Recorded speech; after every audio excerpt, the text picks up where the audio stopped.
Halo Sobat Suhu, selamat datang, selamat bergabung di webinar Suhu. Selamat bergabung semuanya yang baru join, selamat bergabung di webinar Suhu pada sore hari ini. Hari ini kita bakal ada webinar mengenai webinar IT Security and Risk Management for Educational Institution. Wah, sepertinya di sini sudah cukup antusias ya, Sobat Suhu sudah hadir. Boleh dong ramein kolom komentarnya seperti biasa ya, buat biar kita saling kenal. Di sini yang pertama ada Kak Agus, salam kenal kawan dari Surabaya. Halo Kak Agus, salam kenal juga buat semuanya yang baru join. Dan sebetulnya Minhu dapat spill nih, di sini ternyata sebagian besar ternyata baru pertama kali join di webinar Suhu. Buat yang baru join, selamat bergabung, salam kenal semuanya.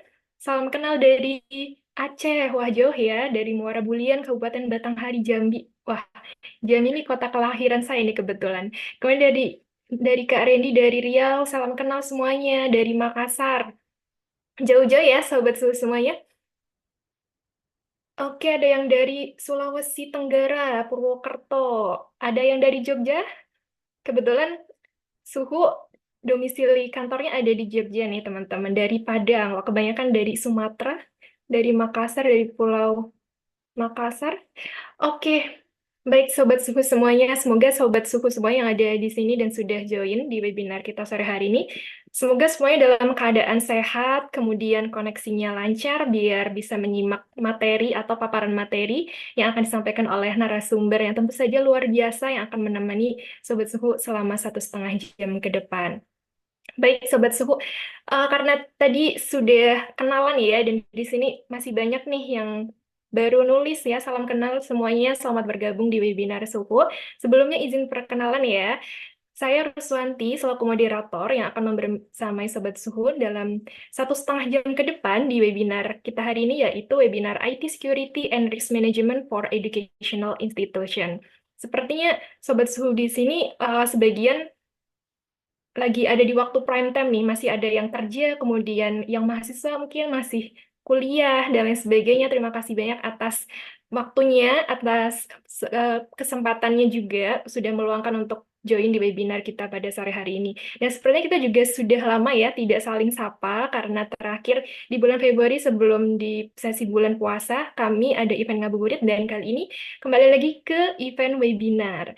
Nah, buat sobat saya yang sudah nggak sabar nih, biar nanti bisa belajar banyak tentang IT security dan juga risk management di institusi pendidikan itu seperti apa sih. Nah, kita hari ini bakal kulik ya secara lebih mendalam seperti itu. Dan nanti boleh banget selama sesi ini, sobat semua bisa take note materi-materi yang sekiranya penting seperti itu dan masih, semisal nanti masih belum jelas, silakan bisa ditanyakan kepada narasumber kita pada sore hari ini. Sebelum kita masuk ke sesi paparan materi, izin dari saya ingin memberikan perkenalan awal mengenai suhu ya, buat teman-teman terkhususnya yang baru join di webinar suhu kali ini.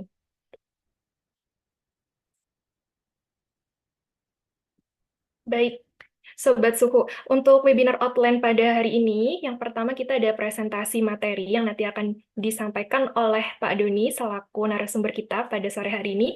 Kemudian nanti akan ada informasi kuis, yang mana kuis ini kami akan mengundi dua pemenang beruntung yang berkesempatan mendapatkan merchandise menarik dari Suhu. Dan informasi kuis ini nanti akan kami share di akhir sesi webinar, dan batas pengisian kuis kami tunggu malam ini saja sampai pukul 24.00 WIB. Dan kemudian nanti dilanjutkan sesi Q&A atau sesi tanya jawab. Jadi silakan buat sobat suku yang sudah menyiapkan pertanyaannya, ataupun nanti ternyata pada saat paparan materi ada yang kurang jelas atau pengen tahu informasi yang lebih detail lagi, silahkan ya langsung ditanyakan di kolom chat Zoom. Nanti kita berikan kesempatan untuk dijawab pertanyaannya langsung dengan Pak Doni, narasumber kita hari ini. Dan untuk sobat suku yang menantikan e-sertifikat, nanti caranya gimana sih Kak buat dapetin e-sertifikat?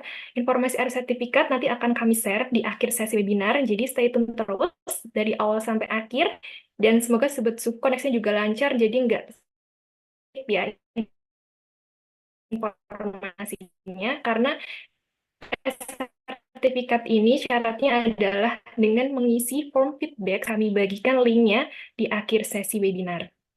Dan sama seperti kuis ya, Sobat Suhu, untuk maksimal pengisian e-sertifikat juga kami batasi sampai malam ini saja pukul 24.00 WIB. Oke, selanjutnya untuk selanjutnya yaitu siapa sih narasumber kali ini? Nah, kali ini kita dibersamai oleh narasumber yaitu Pak Doni Franciscus Sorongan selaku IT generalis dari Suhu yang nanti akan membersamai Sobat Suhu selama 1,5 jam ke depan mengenai materi IT Security and Risk Management for Educational Institution. Nanti biar lebih dekat lagi dari Pak Doni nanti akan langsung perkenalan dengan Sobat Suhu semuanya ya. Nah, berikutnya tentang suhu nih. Buat yang baru join, salam kenal semuanya. Yang sudah sering join, terima kasih banyak sudah meluangkan waktu untuk selalu mengikuti webinar dari kami. Suhu atau Suhu Professional Training and Consulting atau yang biasa disebut PT Kata Suhu kita, kami merupakan perusahaan penyedia layanan jasa, solusi, dan produk inovasi di bidang teknologi informasi yang berkantor pusat di Yogyakarta dan memiliki kantor representatif bisnis di Jakarta. Kemudian kami juga sudah berpengalaman kurang lebih 6 tahun dengan 650 klien B2B dan juga B2G di seluruh Indonesia. Kami berkomitmen untuk memberikan layanan terbaik dalam mengembangkan dan memberikan layanan dengan berfokus pada hasil dan juga kepuasan pelanggan. Nah, kemudian untuk sekilas profil kantor kami, seperti yang ada di paparan, alamat kantor kami, head office-nya ada di Jalan Paranom nomor 15 Patangpuluhan Wiro Brajan, Kota Yogyakarta. Kemudian kami juga ada kantor representatif yang ada di Jakarta, tepatnya di Jalan Pengedegan Utara nomor 17, Pancoran, Kota Jakarta Selatan. Nah, kemudian untuk di kantor kami yang ada di Jogja, di lantai satunya itu ada coffee shop namanya Smedi Co-Living Coffee by Suhu. Jadi buat Sobat Suhu yang saat ini domisili di Jogja atau sedang main di Jogja, boleh banget mampir ke coffee shop kami, namanya Smedi Co-Living Coffee by Suhu. Nanti tinggal hubungin admin semisal mau berjumpa nih dengan tim Suhu. Kurang lebih itu saja untuk perkenalan awal kita ya. Nanti akan saya lanjutkan setelah sesi paparan materi dari Pak Doni. Dan sepertinya Pak Doni juga sudah hadir di tengah-tengah kita. Langsung saja kita sambut ya Pak Doni. Halo, selamat siang Pak Doni. Selamat siang Mbak Rus, selamat siang Sobat Su. Gimana kabarnya Pak? Baik, sehat, semangat Mbak. Alhamdulillah sehat semangat ya. Nah, sepertinya di sini juga Sobat Suhus sehat dan semangat juga nih. Nggak sabar pengen menyimak Yes. paparan materi dari Pak Doni. Langsung saja kali ya Pak ya, untuk waktunya saya serahkan ke Pak Doni untuk memberikan paparan materi hari ini. Silakan Pak Doni. Baik, terima kasih Mbak Rus. Kita mulai ya, Sobat-Sobat Suhu. Saya coba share screen dulu.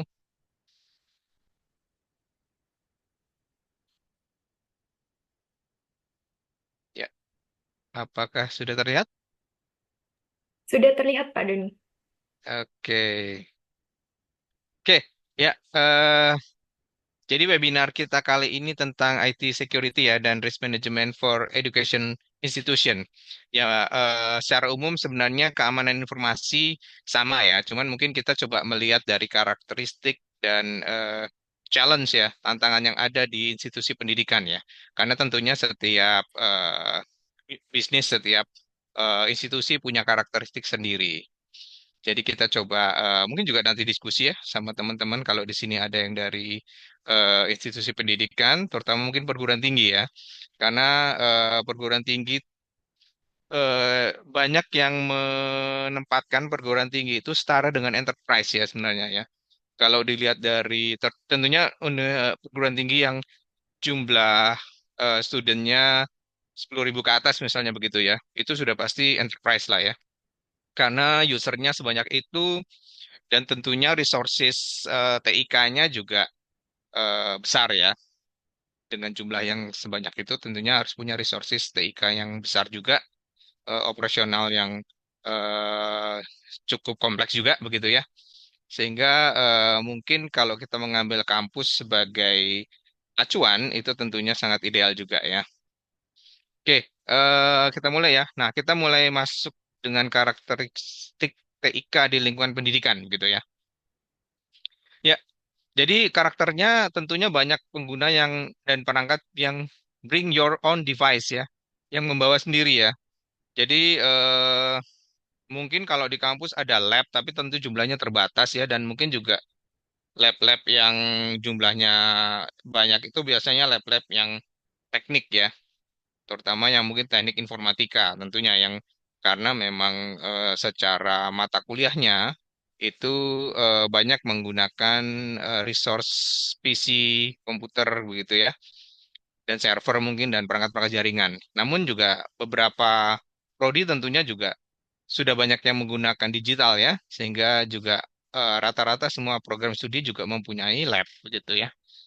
Namun tentunya itu tidak mencukupi atau memang tentunya mahasiswa juga memiliki perangkat-perangkat tersebut ya, perangkat laptop, mungkin tablet, mungkin smartphone. Jadi bisa jadi juga smartphone lebih dari satu. Sehingga bisa dibayangkan ya banyak sekali perangkat-perangkat yang nantinya pastinya ingin terhubung dengan jaringan kampus atau mungkin jaringan internet. Sehingga banyak sekali ya perangkat-perangkat yang ada di dalam kampus ya. Ya. Nah, ini jadi menambah challenge bagi tim IT ya untuk memastikan perangkat yang dikelola kampus maupun yang dimiliki pribadi tidak ada celah masuk hardware atau mungkin eh, ya semacam worm yang mengganggu network activity atau bisa menjadi celah keamanan lainnya. Oke, kita lanjut ya. Dan sistemnya terbuka dan kolaboratif ya.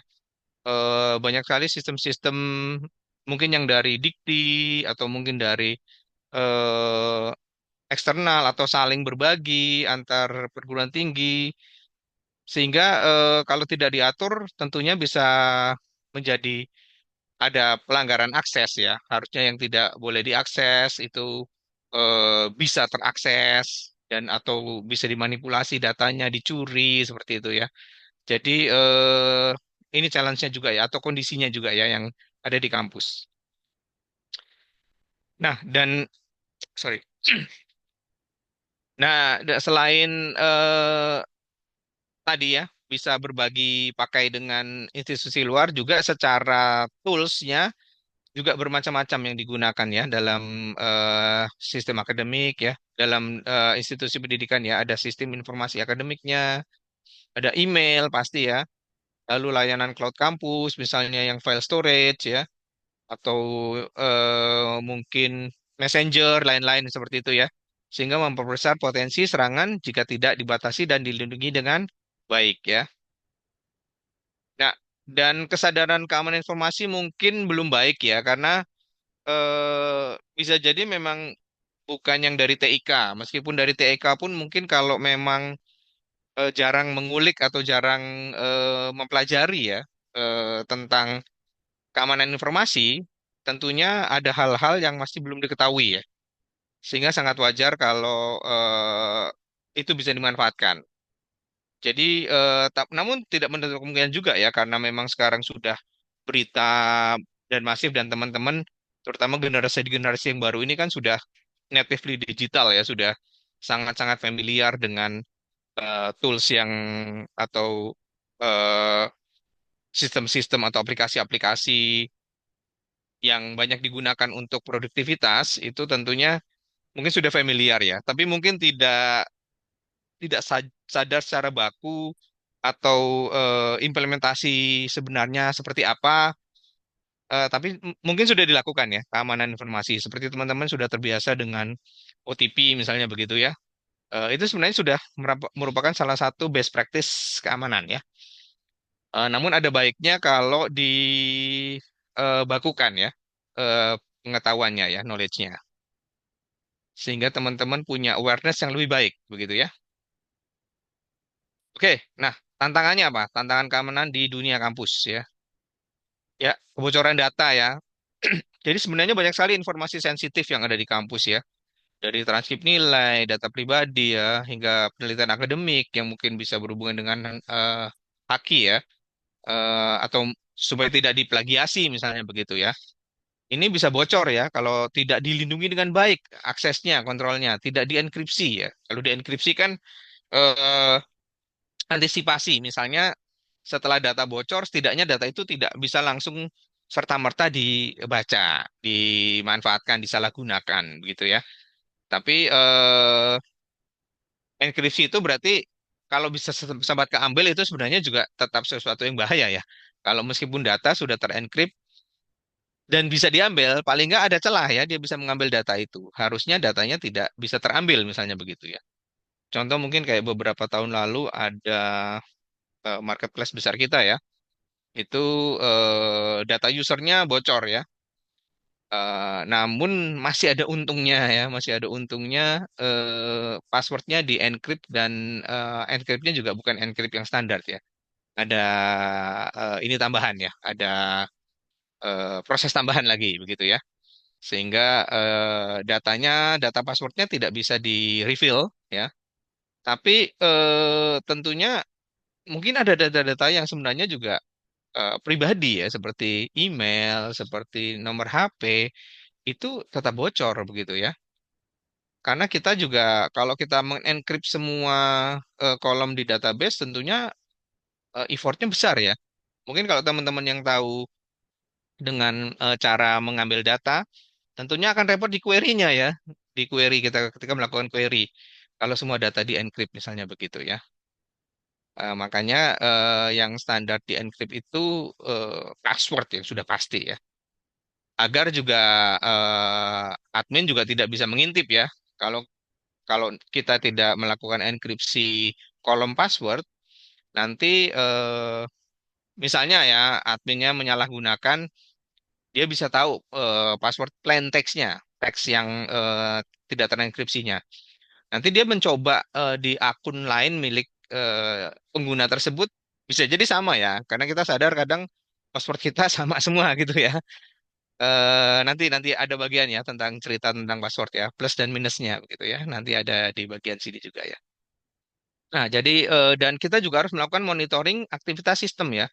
Nah, kalau ini memang mau nggak mau kita harus menggunakan tools ya, karena sekarang transaksi data yang ada di semua ya, sekarang sudah eranya digital, itu usernya banyak, transaksinya juga banyak begitu ya. Bayangkan kalau tidak ada tools ya yang untuk membantu kita ya. Ini contohnya ya, monitoring aktivitas sistem. Ada yang melakukan cross-site scripting, ada yang melakukan SQL injection, ada yang melakukan local file inclusion ya gitu ya. Ini kita deny semua ya. Nah, ini contoh monitoring plus pengamanan ya.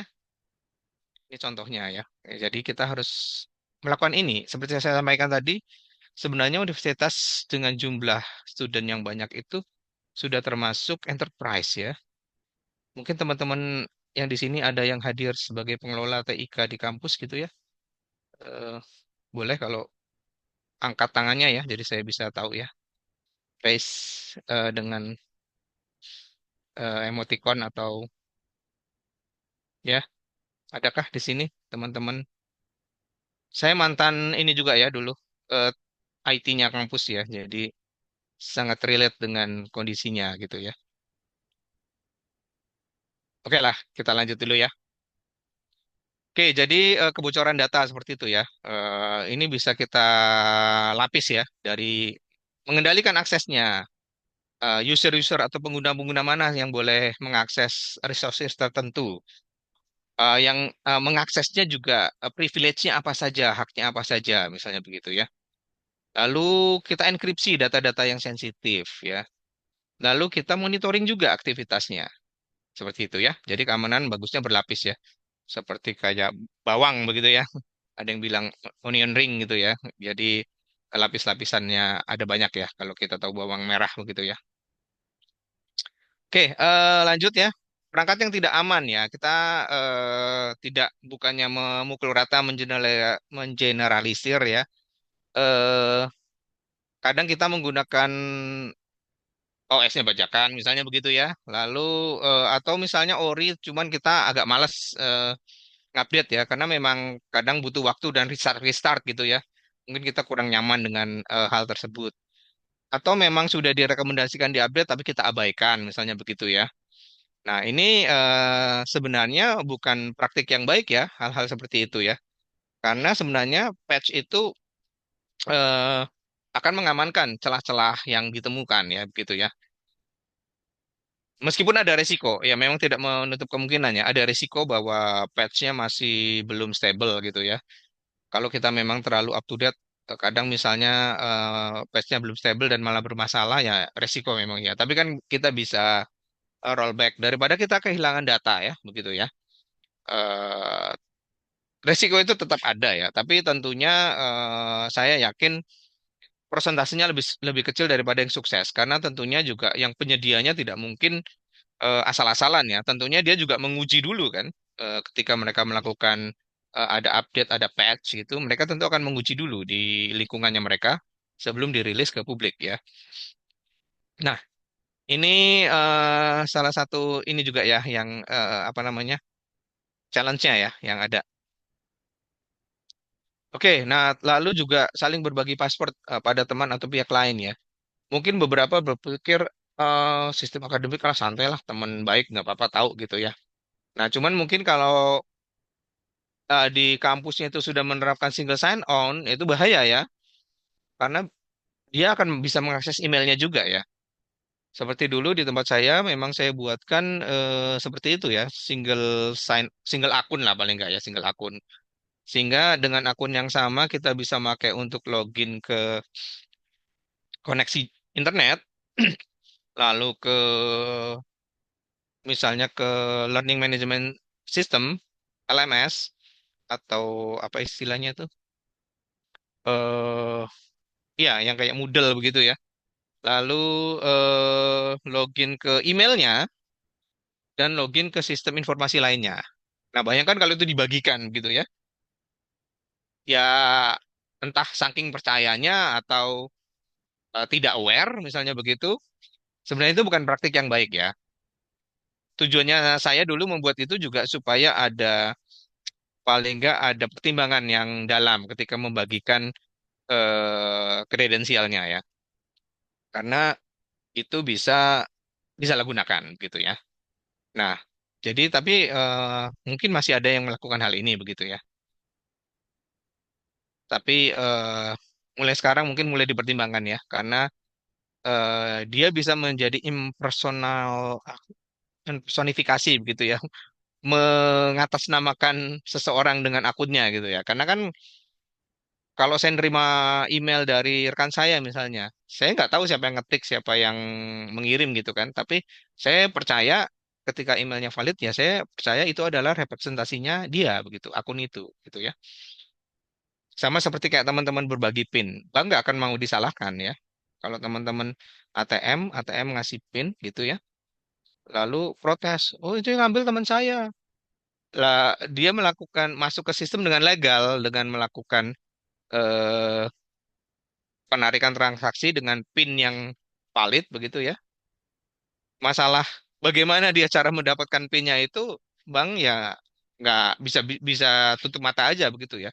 Ya karena mungkin karena kita menyimpan di dompet kita begitu ya nomor PIN-nya atau kita nempel di sticky notes di komputer gitu ya. Nah, itu juga salah kita sendiri gitu ya. Eh, Tidak bisa disalahkan yang kalau terjadi penyalahgunaan. Begitu ya, teman-teman ya. Oke, lalu ada sistem informasi atau CMS ya. Kita tahu banyak juga CMS kayak Moodle gitu ya, teman-teman pakai CMS atau WordPress misalnya begitu ya. Sebenarnya itu kan selalu ada pembaruan rutin ya. Tapi ya mungkin bukan cuma di kampus aja ya, di sebagian institusi juga yang awareness-nya masih belum baik begitu. Itu tidak melakukan pembaruan rutin ya, padahal sudah ditawarin. Ya betul, memang kadang apa namanya bisa jadi ada masalah backward compatibility begitu ya, sehingga ketika kita update bisa jadi harus ada perubahan atau ada yang broken gitu ya, ada yang ini apa namanya tidak bekerja lagi gitu. Itu resiko memang ada. Makanya kita perlu ada development ini dulu, environment dulu ya, ketika kita melakukan eh, apa namanya perubahan. Udah menjadi standar lah sekarang ya di fase development. Kita ada development environment dulu, kita pastikan, kita uji, kita taruh ke staging gitu ya. Lalu kita production ya, rilis di production. Saya rasa teman-teman yang berkutat di dunia development sangat memahami hal ini ya. Ya, jadi kalau versi lama aplikasi atau CMS atau library pun begitu ya. Sistem operasi library, CMS, kalau yang sudah obsolete, yang sudah ada celah keamanan, dan mungkin celahnya sudah menjadi konsumsi umum bagi para hacker, nah itu ya untung-untungan aja kita ya nunggu waktu aja ya. Eh, kita lagi di ini nggak, lagi diserang nggak gitu ya. Itu harus menjadi perhatian ya. Kita lihat di OWASP Top 10 ya, Web Application Security Risk ya, OWASP Top 10. Jadi OWASP itu salah satu organisasi eh, yang berkutat di keamanan informasi ya. Jadi kalau misalnya kita melakukan pentest atau apa, biasanya kita berkiblat di sini gitu ya. Untuk eh, hal-hal yang menjadi security risk-nya maupun untuk scoring-nya juga nanti ya, scoring dari vulnerability tersebut ya. Nah, di tahun 2017 kita lihat di A9 ini using component with non-vulnerability itu termasuk top 10 ya, yang paling sering terjadi begitu ya. Nah, kita lihat di 2021 juga masih ada gitu ya. Vulnerable and outdated components ya. Berarti ini masih sangat-sangat valid gitu ya. Ya semoga teman-teman yang sudah aware tidak masuk dalam prosentase yang melakukan hal ini atau yang melanggar hal ini begitu ya, maaf. Gitu ya. Jadi pentingnya ya kita melakukan update ya. Oke, lalu perilaku pengguna yang beresiko ya. Sorry, ini ada chat. Apakah ada pertanyaan? Oke. Oke, perilaku pengguna yang beresiko ya.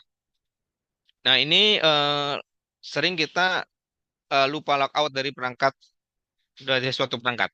Kalau itu perangkatnya memang perangkat benar-benar pribadi begitu ya, seperti laptop pribadi, saya sendiri pun juga nggak mau saben-saben login ya. Kalau bisa saya simpen di cookie-nya saya begitu ya, eh, supaya begitu buka browser langsung buka. Tapi catatannya itu benar-benar memang perangkat pribadi, yang artinya ketika teman-teman meninggalkan perangkat tersebut harus dalam posisi screen lock begitu ya. Betul ya, teman-teman ya. Jadi itu harus menjadi habit juga. Misalnya kayak mau meninggal laptop, mau ke kamar kecil saja misalnya begitu. Saya selalu langsung kalau pakai Windows ya, Windows L gitu ya, kunci screen. Dan tentunya akunnya berpassword ya. Dan passwordnya strong ya. Kalau akunnya nggak berpassword dan atau passwordnya 1234566, ya ditinggal setengah jam aja bisa diintip WA-nya ya gitu ya. Oh ini ngomong ini, oh ada transaksi ini gitu ya. Oh mengirimkan informasi ini, misalnya begitu ya. Eh, tapi kalau misalnya kita itu barang pribadi kita ya, perangkat pribadi kita, sebaiknya begitu ya. Menggunakan password yang strong ya. Lalu setiap kita meninggalkan, kita lakukan lock screen begitu ya, screen lock. Dan jangan ada tadi sticky note yang ada di layar gitu ya. Passwordnya meskipun strong, tapi sticky note-nya di layar sama aja ya. Dengan mudah orang bisa mengira, oh ini akunnya gitu ya, masuk. Oke. eh nah ini, tapi kalau kita bicara ini di kampus mungkin ada kayak kios komputer gitu ya. Ada komputer yang ditaruh di lobi gitu ya. Eh atau mungkin di lab gitu ya. Teman-teman pas mau buka email eh melakukan login sampai sukses, habis itu dengan santai ditutup aja gitu ya. Begitu kita buka browser dan usernya mungkin user umum ya, namanya misalnya komputer satu ya udah loginnya komputer satu, passwordnya bla bla bla misalnya begitu. Nanti ketika yang masuk lagi dengan komputer satu pasti kan dia punya profil yang sama ya. Profilnya itu sama. Sehingga ketika teman-teman buka browser ya profilnya browsernya adalah profil user Windows-nya misalnya begitu ya. Kalau nanti kita sudah pernah login dan kita nggak pernah logout, ya bisa ya. Nah bahayanya nanti mungkin ada foto-foto misalnya begitu ya, yang di Google Drive-nya, Google Fotonya bisa diambil ya. Bahaya juga ya kan? Seperti itu ya. Jadi ini minusnya ya. Jadi kalau pakai komputer sebisa mungkin saya nggak mau dah pakai komputer ini ya, komputer umum. Tapi kalau terpaksanya harus, ya kita harus pakai paranoid begitu ya. Begitu selesai kita log out, kita clear cookies, clear everything gitu ya. Ya mungkin kan kita pakai itu case-case tertentu ya. Misalnya kita tidak bisa menggunakan perangkat pribadi kita sehingga kita harus sorry, sehingga kita harus apa? Menggunakan komputer umum. Nah, itu sebaiknya kita paranoid ya, begitu ya. Karena kita tidak tahu apa yang ditanamkan di perangkat tersebut, di jaringan tersebut. Demikian juga kayak WiFi gitu ya. WiFi, wah nggak ada password nih, malah seneng kita ya. Ternyata itu bisa jadi akses point yang memang di setting untuk menyadap gitu ya, menyadap traffic gitu ya. Jadi kita harus berpikir ulang gitu ya. Dan lagi misalnya terus kita tahu koneksinya tidak menggunakan yang secure ya SSL gitu ya. Wah, itu udah pasti bisa disadap ya. Jadi itu ya. Kalau kita pakai perangkat umum sebaiknya paranoid aja gitu ya. Ekstra gitu ya. Pastikan pakai SSL, pastikan habis login logout ya. Lalu di clear cache-nya semua aja. Historinya begitu ya. Oke. Nah, ini juga ya software bajakan ya. Memang ya saya paham ya, kita butuh software-software aplikasi-aplikasi, tools-tools yang bagus-bagus ya. Tapi beli ya cukup mahal begitu ya. Ya akhirnya nyari bajakannya gitu ya. Tapi ini benar-benar bahaya ya. Karena si penyedia software juga pasti meningkatkan keamanannya supaya tidak mudah dibajak begitu ya. Sehingga dia melakukan tindakan-tindakan yang ekstra lagi. Nah, kadang itu memaksa kita untuk mematikan semua fitur security yang ada di sistem operasi laptop. Nah, bayangkan ya, jadi ibaratnya kita tanpa perlindungan sama sekali begitu ya, dengan sukarela melakukan itu gitu ya, eh, demi untuk menggunakan software bajakan gitu ya. Ya, itu mohon dipertimbangkan ulang lagi lah ya, gitu. Kalau memang benar-benar butuh, ya mau nggak mau ya kita mungkin harus investasi gitu ya. Atau misalnya saya rasa pihak kampus akan punya concern ya ketika memang tahu itu adalah kebutuhan sebuah program studi, sebuah prodi membutuhkan tools ini misalnya begitu ya. Seperti kayak di tempat saya dulu itu kita bekerja sama dengan Microsoft supaya bisa dapat Microsoft Visual Studio misalnya begitu ya, yang profesional gitu ya. Sehingga kita tidak perlu lagi bajakan atau Office-nya juga bajakan yang nggak bajakan karena sudah bekerja sama dengan Microsoft misalnya begitu ya.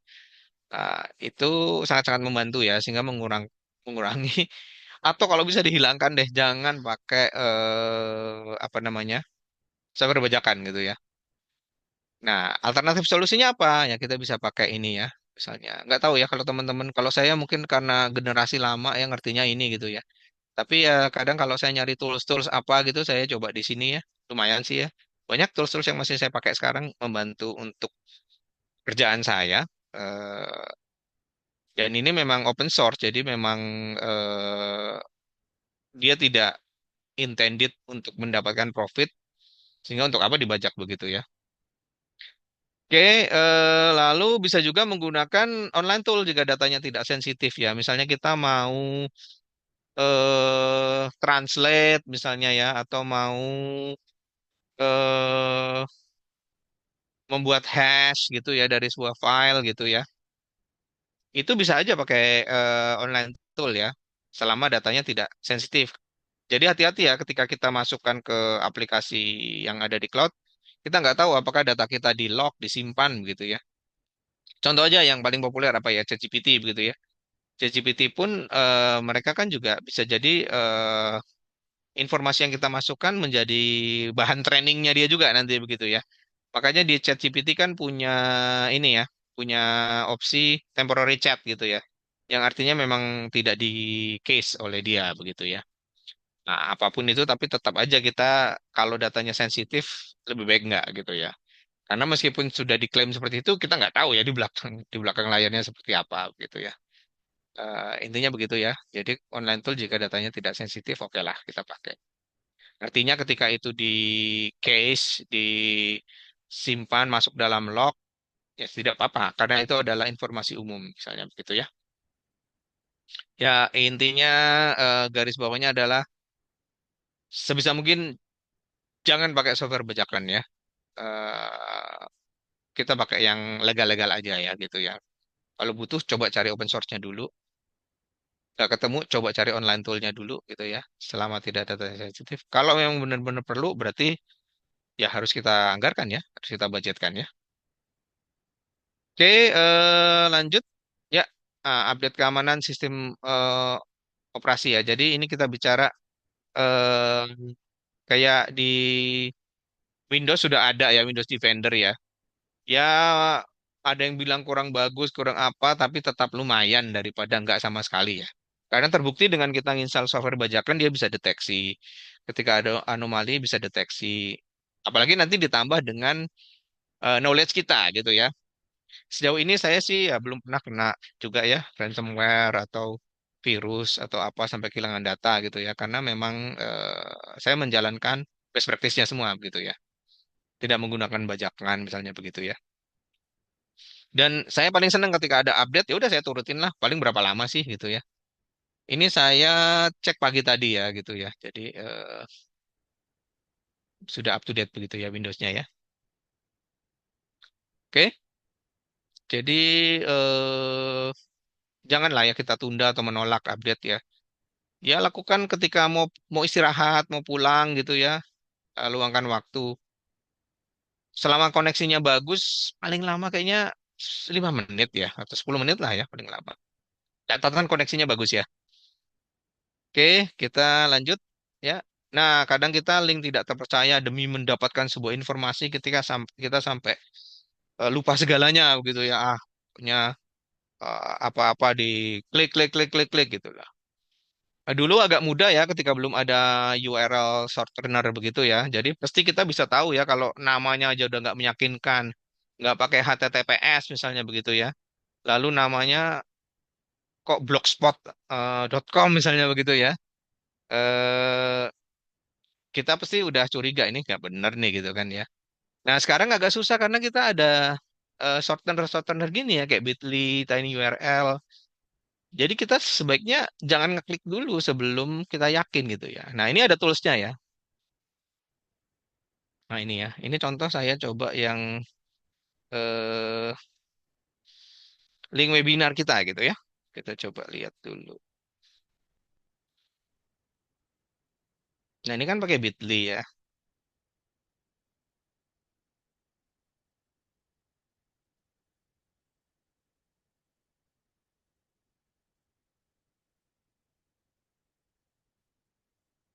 Ya kalau ya gratisan kadang ada iklan lah. Nah tapi paling nggak bisa kita lihat di sini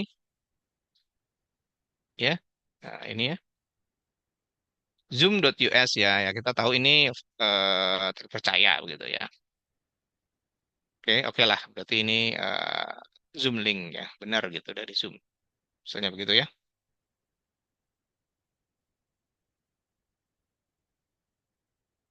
Oke, oh, nanti ada pertanyaannya. Ini maksudnya komputer base test ya dari Pak Muhammad ya. Komputer base test ya Pak ya. Oke, itu tergantung dari license-nya Pak. Saya izin menjawab dulu ya teman-teman ya. Saya izin menjawab. Jadi kalau CBT itu tergantung license-nya sih Pak ya. Jadi ya kadang kita juga mengabaikan itu ya. Kadang kita mengabaikan baca disclaimer, baca agreement gitu-gitu ya. Tapi intinya saya tidak bisa memastikan ya. Jadi ada yang macam-macam ya. Jadi strategi orang jualan software kan ada yang dibuat addicted dulu gitu ya dengan free, se-free-free-nya begitu ya. Nanti dia ketika addicted barulah dia mulai berbayar gitu ya. Nanti macam-macam ada yang ngasih free tier ya. Masih dikasih free dengan kapasitas dengan apa namanya? Banyaknya data ya dengan ada batasan misalnya begitu ya. Tapi free, benar-benar free, full fitur ya gitu ya. Ada yang membatasi dengan yang free license itu cuma punya fitur ini gitu ya. Dari 10 dia cuma ngasih 3 fitur misalnya begitu. Nah, ada yang benar-benar trial doang, trial full feature selama berapa hari. Nah, begitu Pak. Jadi kita harus pastikan dulu Pak, dan ada banyak software ya, tentunya yang setara gitu. eh, Harus dipastikan dulu tipe license-nya gimana, gitu ya. Jadi ada itu tadi yang saya sampaikan. Ada yang mereka awalnya benar-benar open source, lama-lama dia jadi berbayar. Contoh lah kayak Red Hat dulu ya. Zaman saya dulu sampai Red Hat 9 gratis. Siapa yang nyangka sekarang jadi RHL ya. Red Hat Enterprise Linux berbayar begitu ya. Yang sebenarnya yang berbayar juga cuman eh, supportnya ya sebenarnya ya. Ketika ada CentOS, sebenarnya CentOS tuh sama aja, kernelnya sama gitu. Sekarang CentOS juga di stop ya. Nah, seperti itu. Jadi memang ya kita harus itu. Oh, monitoring tool yang aktivitas ini, mohon maaf kalau saya boleh nyebut merek ya. Itu saya pakai Fortinet ya, pakai Fortinet, Web tepatnya gitu ya. Eh, Cukup bagus Pak ya, gitu ya. Kebetulan kami ada trainingnya dan kami juga salah satu distributornya juga, gitu. Oke, semoga menjawab ya Pak Muhammad Ansas dan Pak Parian Pilata ya. Oke, izin saya lanjutkan ya.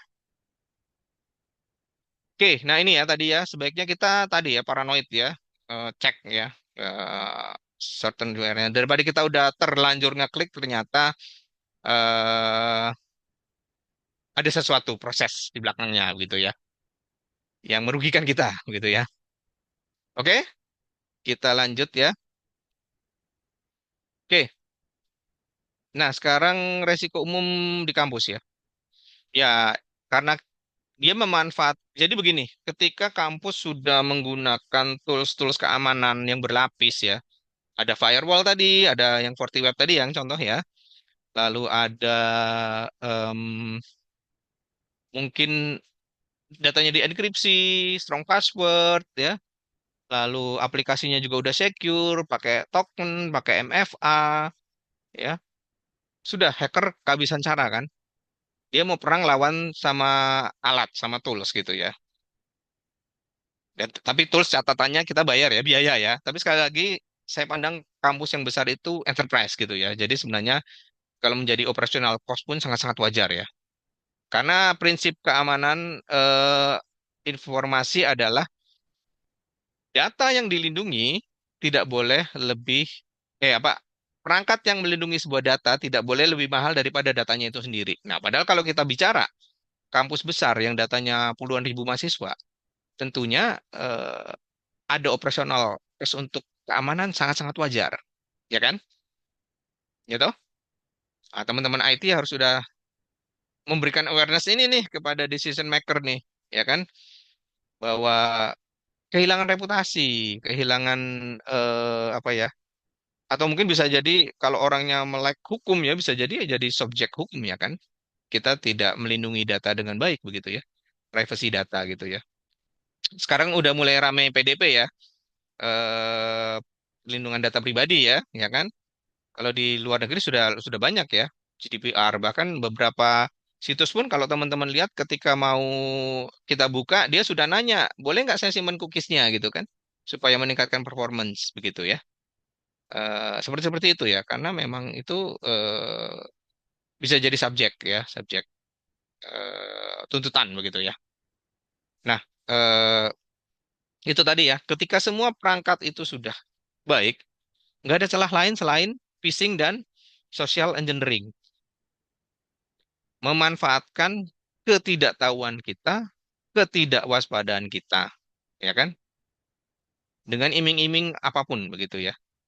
Dengan cara yang di-profiling dulu kan orangnya pasti ya.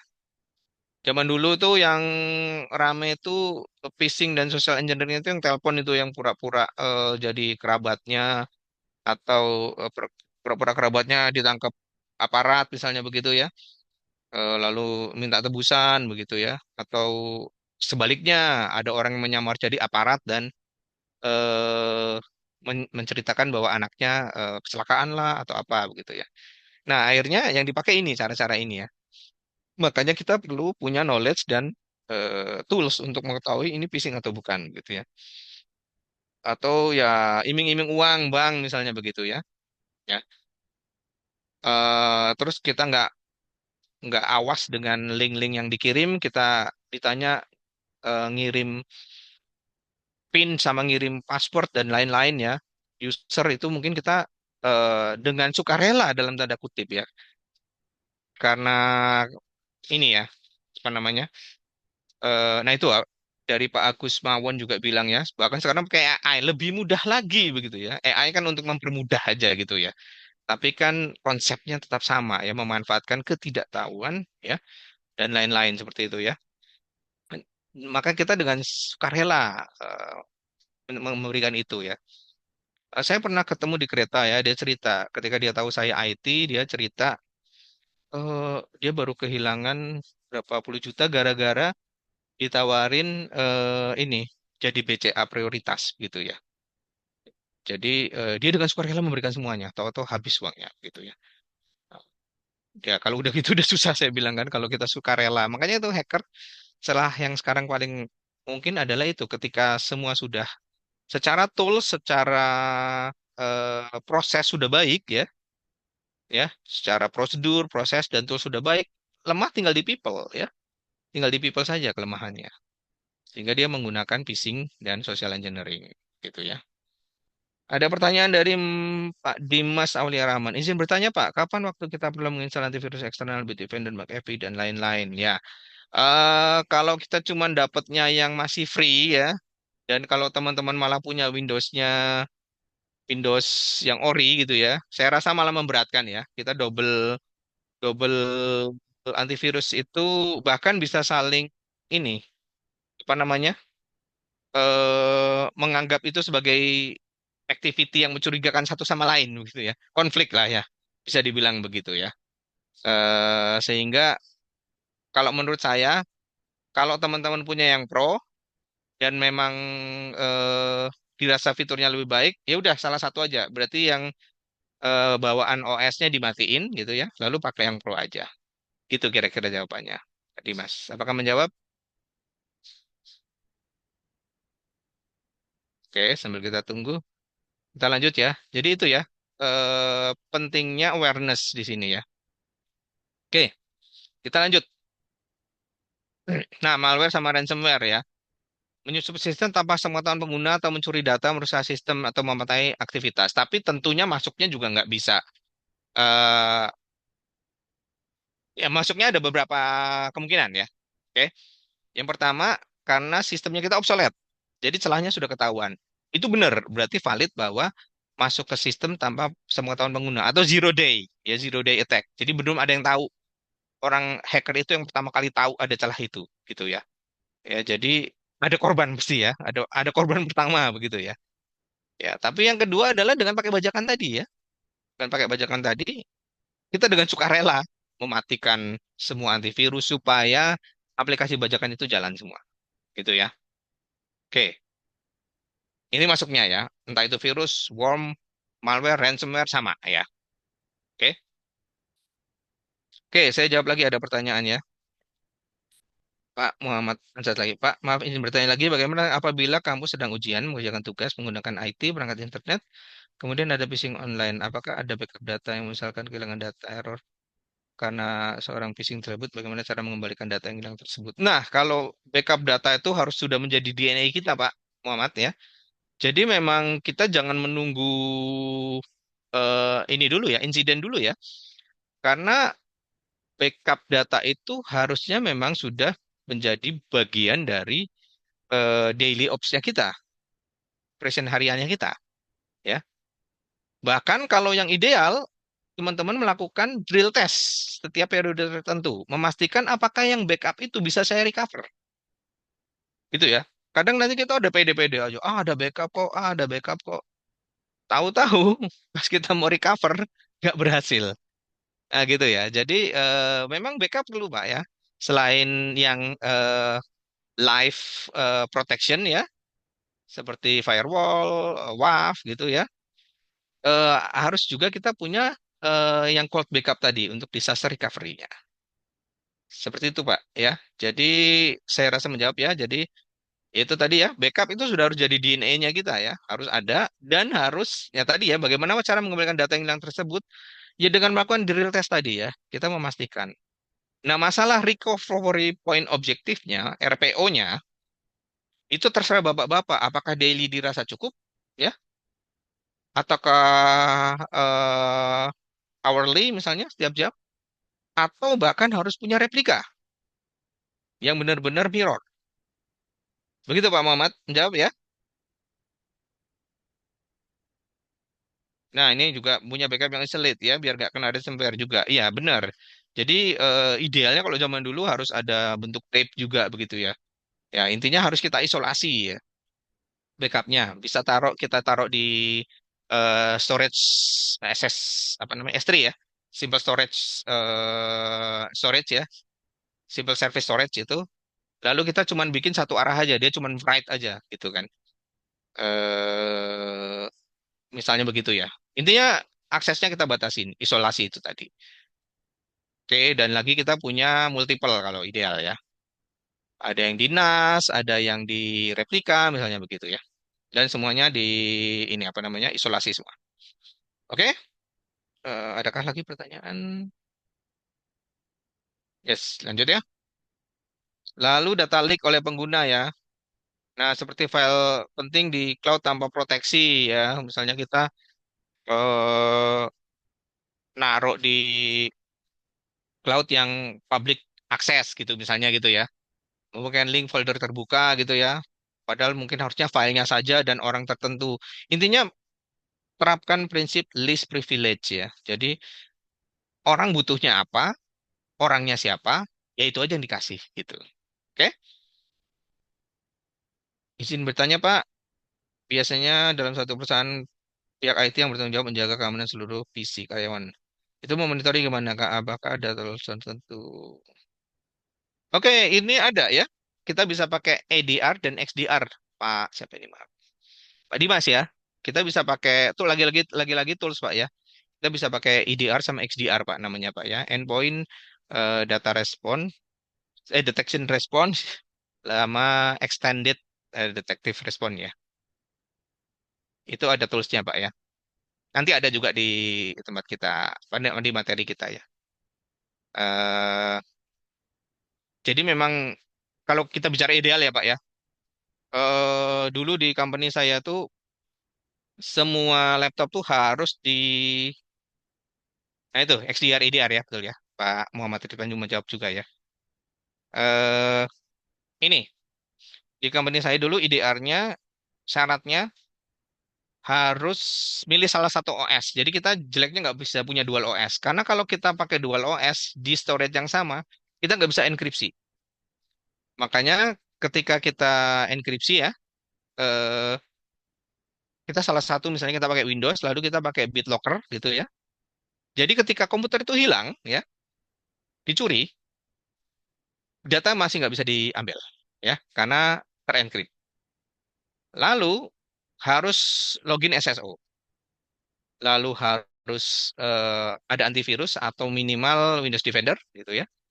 Lalu tidak bisa masang external storage.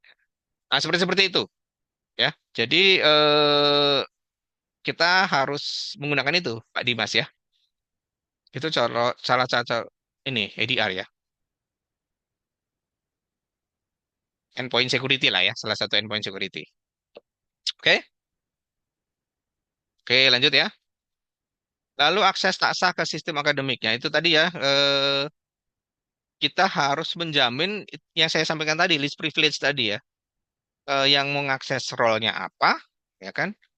Dan dia punya eh, punya akses nggak? Maksudnya dia adalah legitimate user atau enggak? Lalu lebih baik lagi pakai MFA, multi-factor authentication gitu ya. Oke? Dan kadang itu serangan dari insider threat ya. Kadang kita mikir orang dalam nggak mungkin lah usil gitu ya. Jangan salah gitu ya. Ribuan kepala, ribuan tujuan ya gitu ya. Ribuan intensi ya Pak ya. Maksud punya maksud yang berbeda-beda ya. Oke? Verifikasi harus berlapis tadi MFA misalnya begitu ya.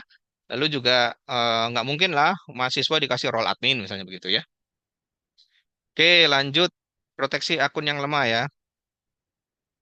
Ya, eh jadi proteksi akun ini maksudnya password ya. Kadang kita itu menggunakan weak password ya istilahnya begitu ya.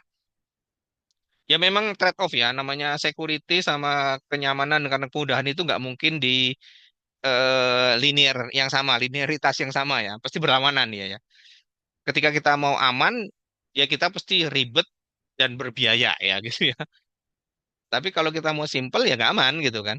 Ya passwordnya mudah diingat gitu ya dan macam-macam ya. Nah ini sangat problematik ya. Nah di sini ada solusinya ya. Kita bisa pakai password manager.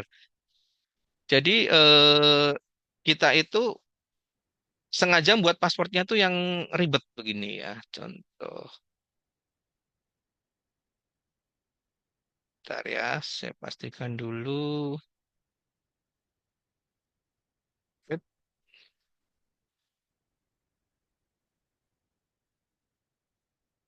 Nah, contoh saya pakai LastPass, tapi teman-teman bisa pakai apapun gitu ya. Nah, dia akan menciptakan password-password yang begini, mau lengthnya berapa. Dan ini akan di-store di dalam vault-nya kita. Nah, tapi ini ideal untuk komputer yang pribadi ya gitu ya, yang pribadi. Nah, jadi kita nggak perlu mikirin passwordnya apa, harus dihafal kayak apa, karena dia akan menyimpan dan akan otomatis mengisikan dengan kondisi plugin ini aktif. Tapi kalau plugin ini nggak aktif, ya blank semua, nggak ada autofill-nya gitu ya. Jadi saya nggak pernah diribetkan dengan disuruh ganti password yang kompleks setiap berapa bulan sekali, ya turutin aja. Saya pakai generate password aja gini kan. Serah mau jadi apa passwordnya, saya nggak perlu ngapalin gitu ya. Minta berapa karakter? 20 ya gitu. Minta berapa karakter? 8 oke gitu kan. Gitu ya.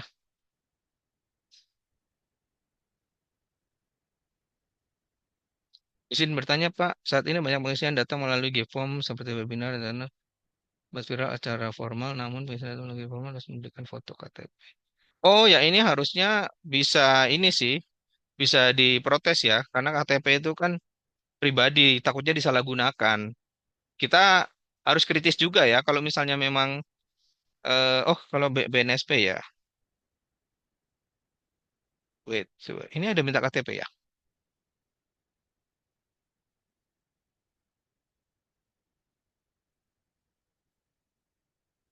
nggak harus login ya.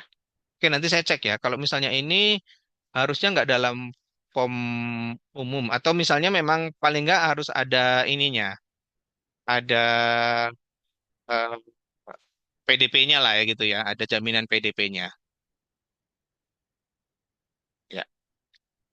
Eh, Ya, jadi intinya kita harus kritis ya, bisa tanya atau misalnya kalau misalnya berkeberatan, saya rasa kalau ini suhu ya, kalau saya rasa dibilang Mbak izin Mbak karena ini informasi sensitif, saya agak berjaga-jaga pasti bisa diterima, saya yakin. Kalau enggak, report ke saya aja Pak, gitu ya. Lalu izin bertanya apakah password manager itu aman atau tidak, apakah tidak bisa diretas? Eh, kita bicara kalau misalnya 100% aman, tidak ada ya. Maksudnya ada celah juga. Tapi sekali lagi celahnya bukan dari sistemnya ya. Celahnya itu pasti dari people-nya umumnya begitu ya. Karena saya pernah nih punya pengalaman nih dengan LastPass ini. Saya benar-benar lupa password ininya, password masternya, namanya password master ya. Jadi ini ada password masternya. Nah ini kalau saya logout nanti semua autofill-nya mati semua ya. Contoh aja misalnya kayak apa namanya monitor, time robot ini. Nah kan mati ya autofill-nya ya, ketika LastPass-nya logout. Nah, ini master password. Nah, ini jangan sampai hilang Bapak-bapak. Ya, dia master password sama MFA ya. Nanti ada tools lagi untuk one time passwordnya. Nah, saya pernah benar-benar lupa, Pak. Benar-benar lupa. Saya mau coba recover, saya lapor ke sana, nggak diturutin semua. Nggak bisa, saya udah sampai pasrah. Aduh, hilang semua password saya begitu ya. Tapi terus saya untung teringat, Pak. Eh, saya masih ada satu laptop saya yang belum logout. Saya ingat itu masih fresh banget. Jadi kebetulan saya ada 3 laptop waktu itu ya. Laptop yang satu itu Mac laptopnya itu ini saya ingat ini barusan terakhir login dia dan saya yakin belum logout karena 30 hari saya set 30 hari ya. 30 hari supaya nggak lupa dia gitu ya. Nah, langsung saya ini masuk ke sana bener untung masih kebuka, masih merah kayak tadi ya gitu ya. Wah, langsung saya ganti password, Pak. Langsung saya ganti password yang saya tahu gitu ya kan. eh Terus ini apa namanya? Untung jadi ini bisa recover nih. Untung banget. Dan sejak saat itu saya hati-hati banget ya. Karena cukup sulit ya untuk diretas pun. Bahkan kita yang benar-benar di device yang sudah terdaftar, nanti kan device-nya ditanya, ini ada yang login loh, device ini dari kota ini saya terima nggak? Dia nanya si LastPass-nya ngirim ke email kita. Kalau kita bilang yes, oke, baru baru ini bisa aktif. Klik ini nih. Gitu Pak, kira-kira berlapisnya ya. Oke, itu menjawab ya Pak Iswandi. Lalu dalam sebuah punya prinsip tidak ada sistem yang aman 100%. Betul ya. Jadi memang kita meminimalkan ya, meminimalkan ya. Karena namanya teknologi ya, pasti tetap aja ada flow-nya. Nggak ada yang berani. SLA aja nggak ada yang berani 100% ya. Oke, lanjut. Pak Muhammad Fahran. Pak maaf, plugin password manager yang tadi apa Pak? Terima kasih. LastPass ya. LastPass. Oke. Kayak Proton Pass iya sama Pak. Monggo, ada macam-macam Pak ya. Saya karena sudah eh, terbiasa ya, udah simpen di sini semua Pak. Jadi mau nyoba yang lain, sudahlah gitu ya di sini. Dan saya sudah kenal betul karakteristiknya gitu ya. Jadi udah ya, udah settle lah pakai itu. Oke, lanjut. Oke, lanjut ya, udah ya.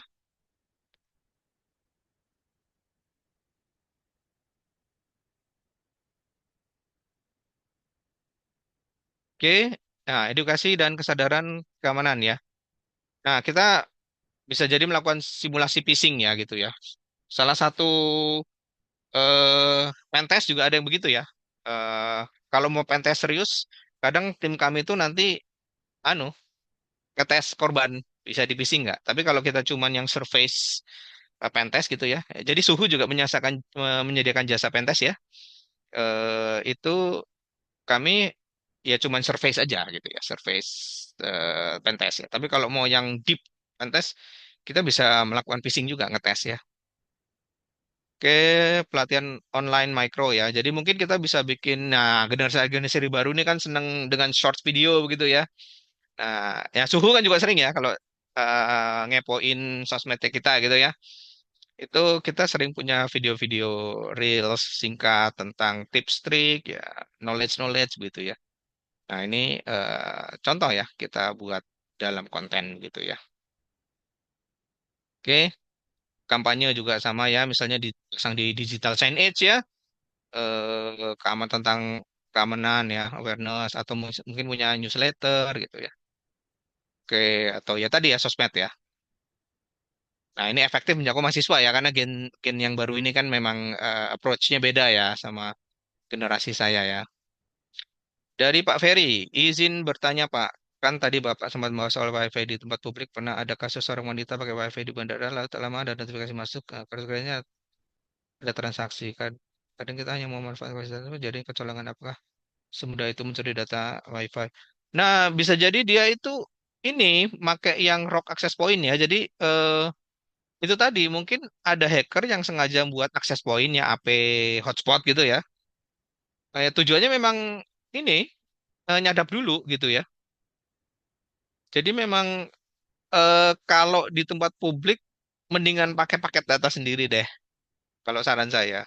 Saya separanoid itu, jujur aja. Jadi kalau apalagi nggak berpassword gitu ya ininya apa namanya wifi-nya gitu ya. Otomatis ya karena nggak berpassword kan harapannya orang inilah lumayan gratis gitu ya. Kalau berpassword kan berarti kita kan harus bertanya ya. Biasanya itu satu entitas yang formal gitu ya, terverifikasi. Kalau ada access point no ini no protection ya resiko ya. Kalau saya jelas-jelas nggak mau kalau saya. Saya sepobi itu jujur aja. Gitu Pak Ferry ya.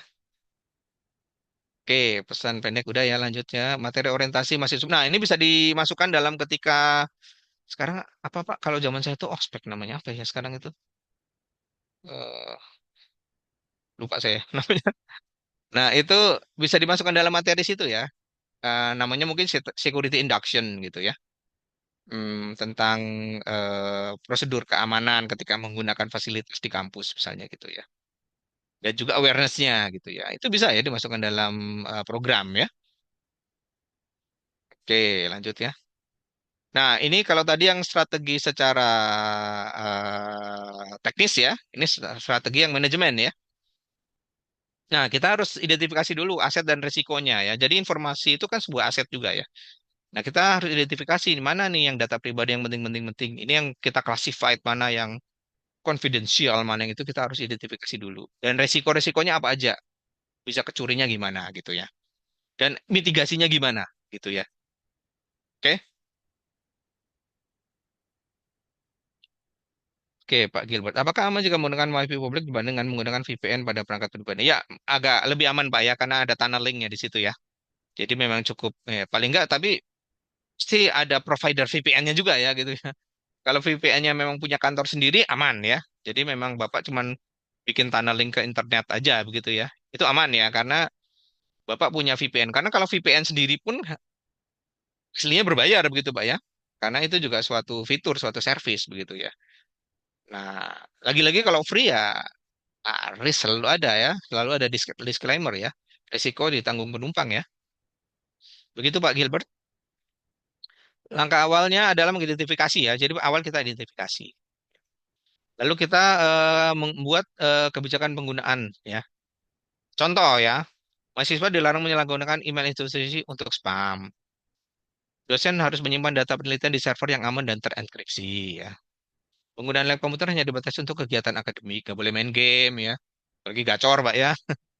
Aturan jika menggunakan laptop smartphone pribadi di jaringan kampusnya itu ya BYOD tadi ya, policy. Contoh ya. Nah, lalu kita juga harus udah role based access tadi ya dengan list privilege tadi ya. Kita harus atur ya. Role-role-nya apa saja, bolehnya akses informasi apa aja. Oke, lanjut terus monitoring ya tadi ya. Nah, kita monitoring bisa pakai application log management ya. Kita buat sendiri misalnya pakai Prometheus misalnya begitu ya. Lalu monitoring tools ya. Sama ya pakai Prometheus sama Alert Manager misalnya begitu.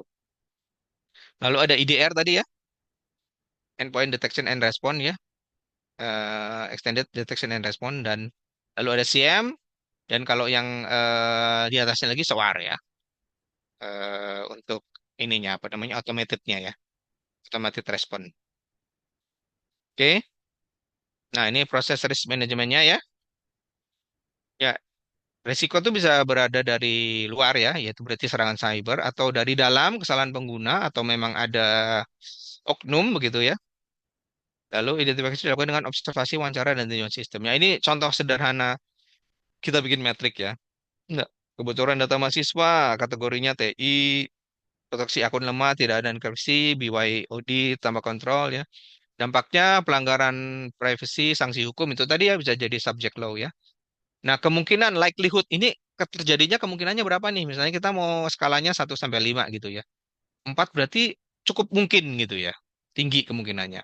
Lalu dampaknya, damage-nya ya. Kerusakannya jelas gede ya 5 ya. Karena kan data pribadi bocor gitu ya.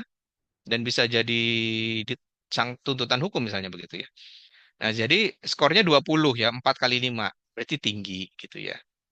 Nah, keterangannya perlu implementasi EDR sama XDR. Nah, ini kira-kira institusi mampu nggak gitu ya. Kalau nanti mampu ya berarti kita mitigasikan gitu ya. Tapi kalau nggak mampu kita terima atau kita hindari misalnya begitu ya. Nanti ada ya di selanjutnya. Oke ya, jadi kita bikin matrik begitu dulu, lalu kita analisis ya. Tadi ya sudah ya. Kita analisis. Tentunya itu juga lebih baik lebih banyak kepala ya yang memberi masukan gitu ya. Pengalaman saya banyak kepala tuh lebih baik ya, diskusi brainstorming gitu daripada satu. Kadang kita lupa sudut pandang lain gitu. Nah, nanti kita kategorikan ya rendah, sedang, tinggi. Berarti kalau yang harus diperhatikan ya tinggi sampai ke sedang begitu ya. Oke, jadi kita harus punya effort di sini. Ya. Nah, ini apakah resiko itu dapat diterima? Diterima berarti ya ya paling ya dijelaskan atau ada backup misalnya begitu ya. Atau perlu dimitigasi gitu ya. Nah, strateginya adalah menghindari ya. Menghindari berarti kita menutup semua celah kemungkinannya ya. Atau mengurangi dampak ya. Kalau hilang ya itu tadi meskipun bocor tapi passwordnya nggak ketahuan misalnya begitu ya. Tapi tetap secara reputasi kan nggak bagus ya. Berarti ada security breach ya. Nah, misalnya mentransfer resiko, misalnya kita asuransikan gitu ya. Ya kalau hilang ya sudah nanti kita dapat gantinya asuransi. Nah, atau menerima risiko ya sudahlah hilang nggak apa-apa datanya nggak penting ya misalnya begitu ya. Nah, ini harus berdasarkan hasil analisis. Ini penanganan resikonya. Lalu monitoring review ya spiritnya selalu kita continuous improvement ya. Berarti kita ketika menerapkan suatu strategi kita lihat ya. Lalu kita review ya. Kita lihat reportnya lalu kita review gitu ya. Oke, lalu ya didokumentasikan ya sehingga kita tidak lupa ya kemarin penanganannya gimana ya gitu ya. Eh, Nanti harus harus ngulik lagi misalnya begitu ya. Atau juga untuk pembaruan audit untuk audit ya. Oke, lalu solusi teknologi pendukungnya tadi ya. Nah, tentunya kita harus menerapkan firewall dan web filtering tadi, WAF gitu ya. Ya karena kita udah nggak mungkin lagi kalau dipasrahkan ke IT-nya. Kasihan IT-nya nanti nggak bisa tidur nih IT-nya. Dan lagi human itu eh meskipun pekerjaannya berulang-ulang, mesin lebih unggul ya dalam hal itu ya. Kita akui saja ya. Ya manusia memang lebih inovatif ya, tapi kalau untuk masalah pekerjaan yang mekanistik dan repetitif, itu pasti mesin jauh lebih baik ya. Lalu kita menerapkan SSO ya, itu tadi ya. Dulu saya menerapkan SSO supaya ada pressure begitu ya, bahwa ini apa namanya? Kamu lagi membagikan akun pribadimu loh gitu loh. Masa ya di share sih passwordnya gitu. Lalu kita juga MFA ya. Meskipun sudah strong password tapi tetap kecurian ya paling nggak ada satu pengamanan lagi one time passwordnya atau tokennya. Oke, password manager tadi sudah ya. Ini penjelasannya ya.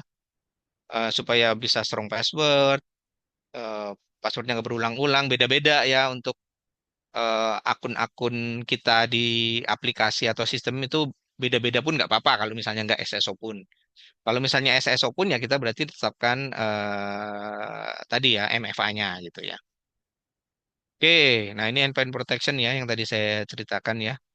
Nah, salah satunya ini ada EDR ya, antivirus EDR, XDR nanti ya. Ini contoh punya saya sudah terapkan ya. Saya jadi BitLocker. Jadi ya amit-amit kalau nggak pingin ya HP kita HP apa laptop kita hilang, tapi worst case-nya kita kena musibah itu data pribadi kita aman ya.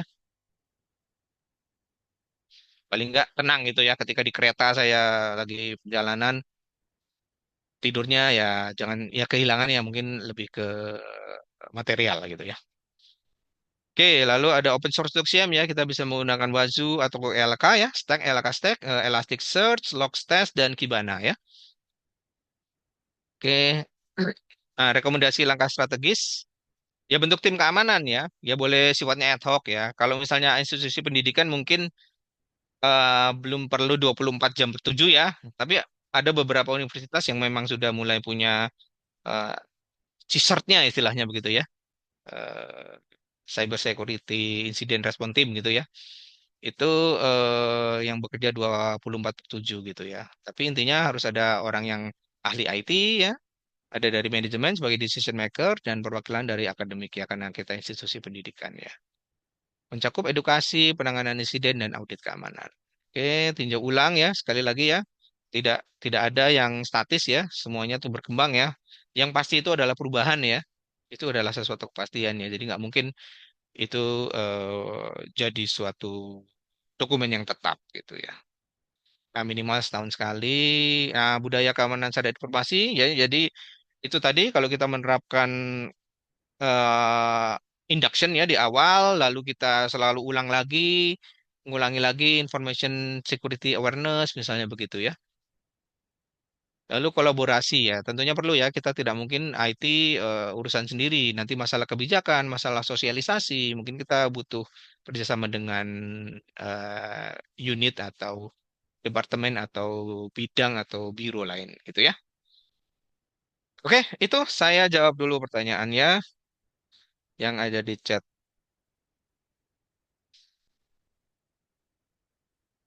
Oke, dari Pak Hernandez Priambodo ya. Pak, jika ingin belajar ke arah cybersecurity tapi menggunakan OS Windows, tahap awalnya dari mana ya?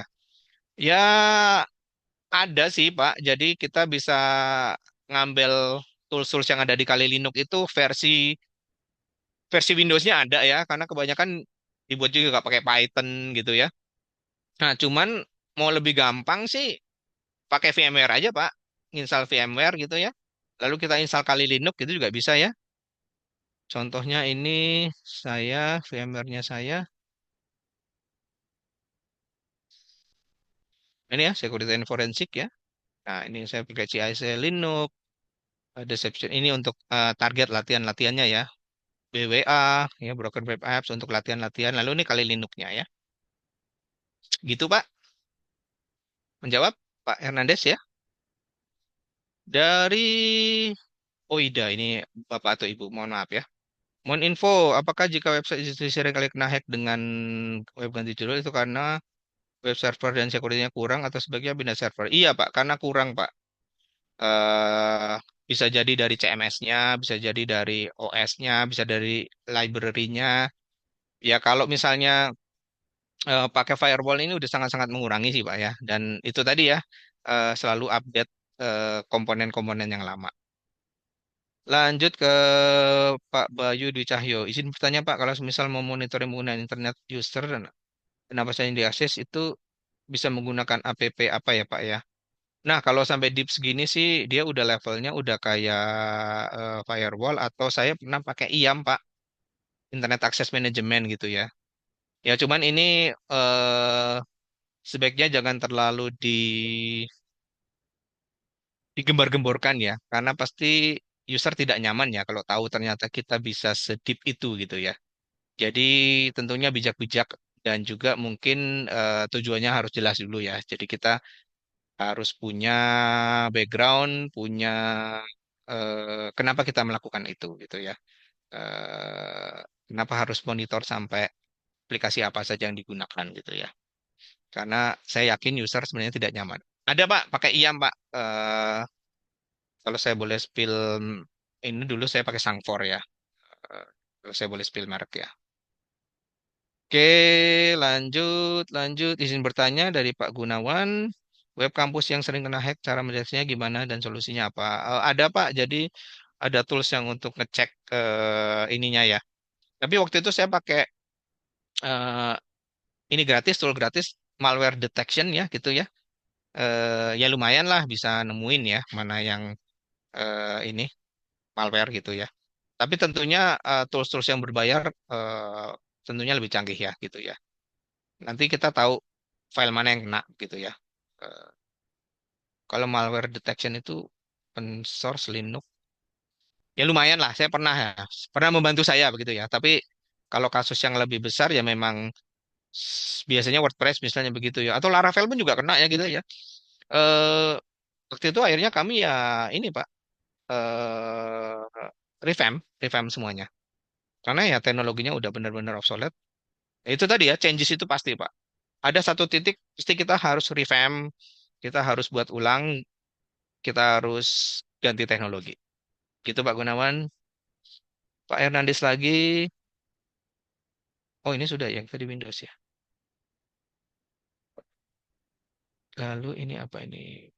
Pak WSL juga bisa ya. Oh ya, bisa WSL. Terus belajar di Kali Linux saja, Pak, untuk cyber security. Ya, Kali Linux kan. Ada referensi atau roadmap buat belajar, Pak? Ada, Pak, di Suhu, Pak. Monggo, Pak, ke Suhu. Pak Hernandez ya. Dari Unpam ya, Pak ya.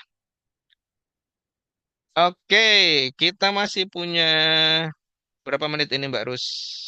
Masih 7 menit mungkin ya. Saya selesaikan di 14.55 ya. Monggo kalau ada pertanyaan. Iya, silakan buat rekan-rekan atau sobat suhu yang masih punya pertanyaan atau tadi pertanyaan tenggelam nih ya Pak Doni boleh di-chat ulang ya biar nanti dibantu jawab oleh Pak Doni untuk pertanyaannya. Boleh, boleh. Silakan. Mungkin saya ada yang terlewat ya. Nah, itu ada referensi tools ya, Pak. Northwave Cyber Security Cleveland Metro Schools. Nah, monggo ya. Jadi ada banyak ya. Kalau teman-teman sudah eh, ngerti konsepnya, ya coba cari tools yang open source-nya gitu ya. Kalau mau pakai yang ini ada Burp Suite juga ya. Burp Suite itu bisa untuk simulasi hacking gitu ya. Ada banyak ya, ada Hydra, ada eh, yang untuk apa directory listing gitu-gitu. Ada banyak sekali tools ya. Oke, dari Pak Alfian Anwar. Selamat siang semuanya. Mohon maaf izin bertanya Pak Doni, bagaimana nomor satu ya, bagaimana teknologi baru seperti kecerdasan buatan, pembelajaran mesin dapat digunakan meningkatkan keamanan security di institusi pendidikan. Kalau directnya itu sebenarnya beberapa tools sudah menanamkan itu Pak. Nah, contoh yang tadi saya yang pakai FortiWeb itu Pak, dia udah ada AI-nya Pak. Jadi dia by pattern ya Pak ya. Kalau misalnya namanya machine learning itu pasti dia hanya by pattern aja ya. Ya dia sudah punya knowledge, lalu dia pelajarin patternnya. Oh ini serangan gitu ya. Tapi kalau kita directly dari kita sendiri, effortnya gede deh Pak kayaknya Pak ya. Yang jelas sudah diterapkan Pak ya di beberapa tools. Contoh yang saya pakai itu juga sudah ada machine learningnya. Nomor dua, bagaimana institusi pendidikan dapat mengintegrasikan prinsip-prinsip keamanan cyber dalam kurikulum mereka dan mengenai siswa keterampilan di era digital. Nah, mungkin minimal itu yang tadi Pak ya, yang information security awareness dan induction ya, security induction. Nah, minimal itu ya, yang mungkin nanti di repeat eh, di semester berapa misalnya begitu ya. Atau kalau perlu ada kayak kuisnya yang passing grade-nya gitu ya. Apakah dia sudah menguasai atau mempunyai knowledge itu. Nomor tiga, apakah langkah-langkah yang harus diambil institusi pendidikan untuk mematuhi regulasi dan standar keamanan data seperti GDPR atau VERPA? Ya, berarti kita itu kan sebenarnya sudah cukup jelas ya Pak ya, poin-poinnya ya Pak ya, bagaimana cara mengelola data pribadi. Alangkah baiknya kalau mulai dari sistem informasinya yang ada di kampus menerapkan hal itu Pak.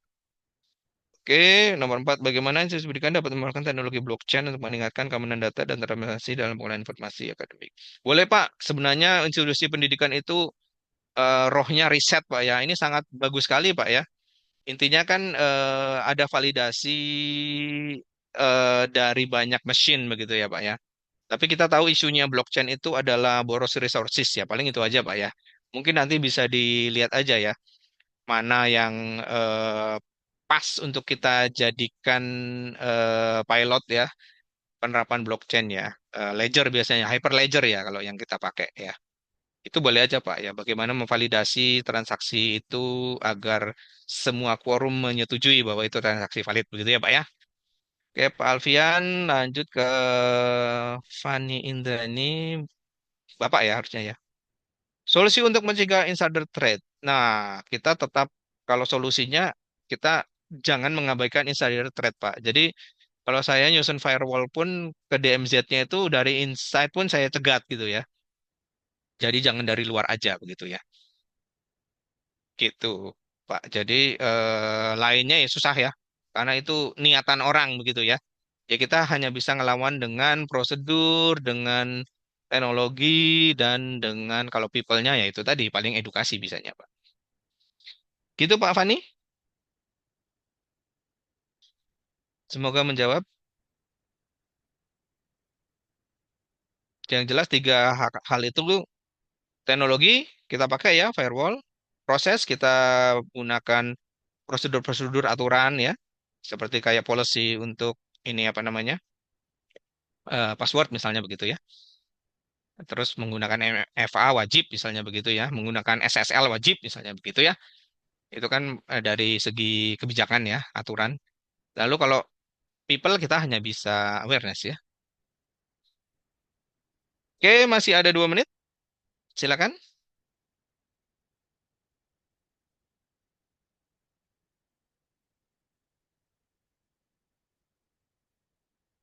Pak Untung dari Perumdam Tirta. Izin bertanya Pak, untuk menjadi cybersecurity, skill apa yang dibutuhkan? Skillnya kita kalau sudah di level cybersecurity, yang pertama yang jelas network ya. Network, lalu kita ke sistem admin, sysadmin ya. Setelah itu kita ke security. Ada baiknya juga mengerti behave-nya aplikasi, Pak. Behavior aplikasi. Jadi kita tahu sebenarnya proses request HTTP itu gimana sih, proses requestnya API itu gimana sih, apa yang bisa kita amankan gitu ya. Itu Pak. Jadi memang cyber security itu kalau menurut saya ya itu salah satu supremasinya IT ya gitu ya. Jadi kita pasti paham network ya, bagaimana cara bekerja network, mulai dari TCP protokol gitu ya, bagaimana TCP handshake misalnya begitu ya. Lalu kita ngerti cara kerjanya Linux, services itu gimana, running di port, SSL atau non SSL misalnya begitu ya. Selanjutnya kita ngerti cara mengamankannya ya. Lalu security ya dan cara pentestnya gitu ya. Kita harus bisa berpikiran seperti red team begitu ya. Lalu ada baiknya ngerti aplikasi. Gitu Pak Untung ya. Pak Irman boleh share ISO 2755-nya yang praktis. Eh apa ini Pak? Tentang klausulnya, tentang aneksnya, aneks kontrolnya, atau apa ini Pak ya? Karena ISO, wah semuanya Pak. ISO karena ISO tuh kan ada klausul yang wajib sama yang tidak wajib Pak. Kayaknya agak sulit Pak kalau misalnya sekedar di-share gitu Pak ya. Monggo Pak, kalau misalnya berminat tentang ISO, kami Suhu pernah mendampingi eh, semacam Komdijinya ya, Komdijinya Timor Leste Pak. Tahun kemarin kami mendampingi Komdijinya Timor Leste untuk penerapan ISO Pak. Tapi kemarin karena di sana belum siap, share personil, akhirnya lebih ke awareness-nya dulu dan penyusunan dokumennya Pak. Mudahan kalau jadi tahun ini berlanjut untuk ke implementasinya. Begitu Pak Irman. Lanjut ke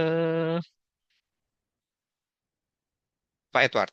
Pak izin bertanya apa hubungan kartografi untuk membuat deskripsi dan ransom kalau mau belajar dari mana? Terima kasih Pak. Oke, jadi begini. Kenapa GPU itu lebih cepat daripada CPU? Apakah berarti GPU itu lebih baik daripada CPU? Ada yang bisa menjawab? Oke, jadi begini.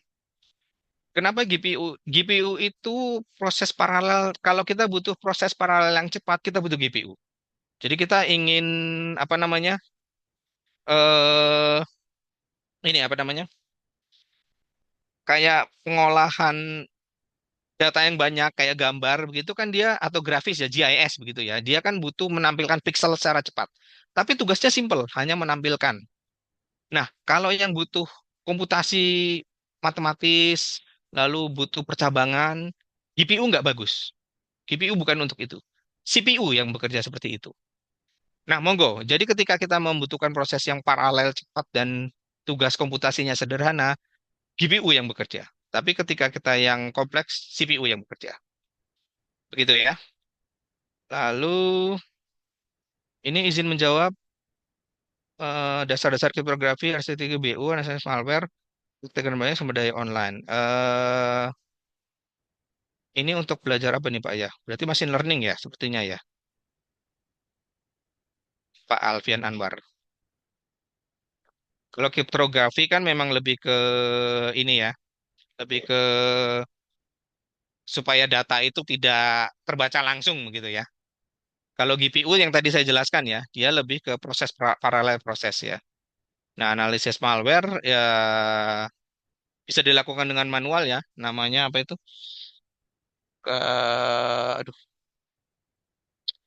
eh, kita analisis ininya, apa namanya? Bisa jadi kita pelajari sampai ke assembly-nya ya. Kalau yang malware analisis, kita belajar gimana cara polanya dia ke memori, gimana-gimana gitu. Itu kita bisa pakai. Lalu praktekkan ya gitu ya. Oke, langsung. Oke.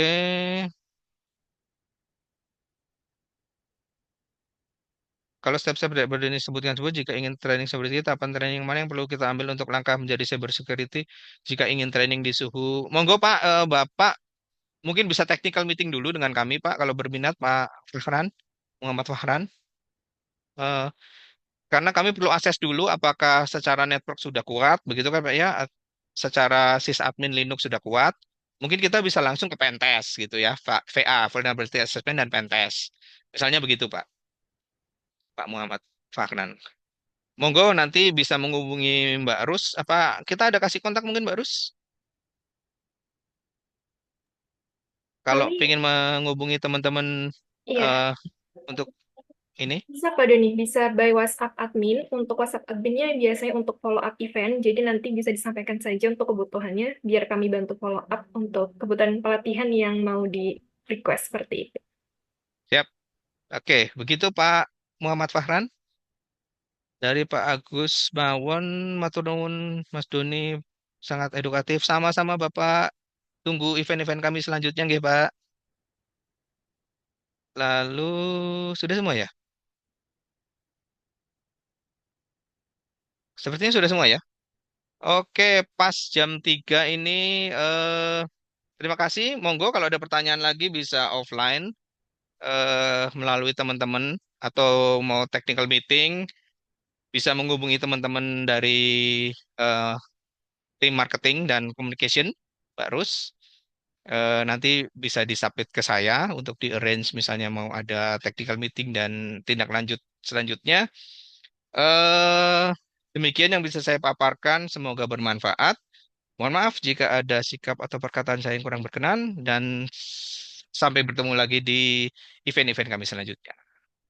Silakan Mbak Rus, saya kembalikan.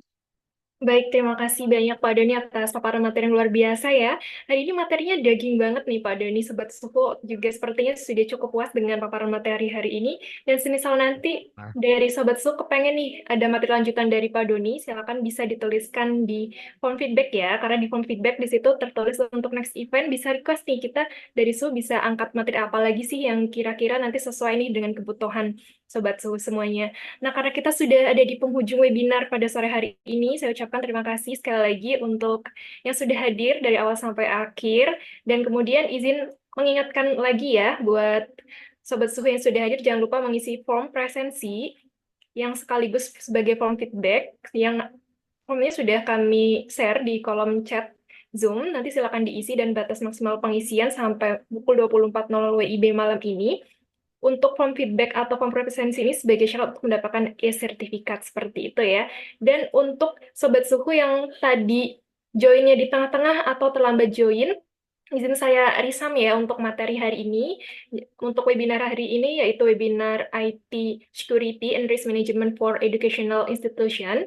Tadi kita sudah membahas mengenai pentingnya keamanan digital di institusi pendidikan yang kini menjadi sasaran utama berbagai jenis serangan cyber nih. Seperti contohnya ada kebocoran data mahasiswa, ada juga ransomware, phishing, dan masih banyak lagi. Nah, di sesi webinar tadi kita juga sudah membahas atau belajar bersama mengenai cara melindungi sistem IT kampus, kemudian juga ada prinsip dasar keamanan IT seperti pengelolaan akses, enkripsi data, dan juga pembaruan sistem secara berkala. Sekaligus tadi juga sudah di-spill oleh Pak Doni langkah-langkah praktis dalam IT risk management, termasuk identifikasi risiko dan juga mitigasinya. Dan webinar kali ini menjadi satu yang sangat penting seperti itu untuk meningkatkan kesadaran dan juga kesiapan institusi pendidikan dalam menghadapi tantangan keamanan digital masa kini. Dan tadi juga saya lihat ada yang tertarik untuk belajar cyber security ya. Di Suhu kebetulan kami ada event terdekat atau pelatihan terdekat. Nanti informasinya akan saya jelaskan lebih lanjut. Dan tadi juga ada yang menanyakan tentang keamanan ISO.